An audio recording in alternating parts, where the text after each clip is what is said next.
Wara daqqa ta' martell għal 3 darbiet mill-ħaddiem tal-kuntrattur, il-magna bdiet ħaffer u fi ftit minuti tnifdet parti oħra mill-mina bejn Taqali u Pembroke.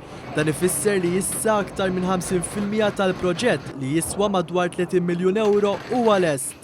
Mument sinifikanti ieħor għal proġett massiġġ tal-mina Taqali Pembroke fejn ftit tal-minuti ilu kif qed taraw warajja ġiet minfuda it-tieni biċċa ta' din il-mina li se tkun twila madwar 10 kilometru li se taqqat ir-reverse osmosis li hemm f'ta' Pembroke mal-ġibjuni li hemm f'Taqali. Permezz ta' dan il-proġett l-ilma li jasal fil-vitin ta' djar texxieren ta' familji Maltin wawċin mistenni issa jkun b'toma itjeb u kwalità aħjar. Qegħdin naħdmu biex innaqsu l-użu tal-klorin fl-ilma u minkejja li aħna anke skont id-direttivi tal-Unjoni Ewropea qegħdin ħafna baxxi fejn tidħol kimika nixtiequ inkomplu innaqsuha.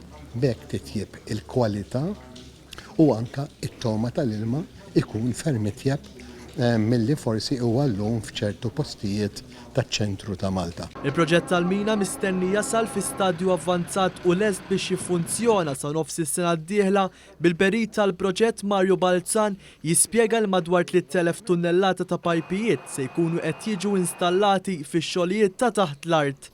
L-ilma kif qal il-Ministru qabli se jiġi trasportat minn Pembroke għal Taqali jiġi imħallat mal-groundwater, hemmhekk ikun hemm distribution għal dik l-area u fejn qegħdin aħna se jkun hawn pipe li sejjer faċċata li jibqa' sejr lejn San Ġwan, ħajkun 800 mm pipe.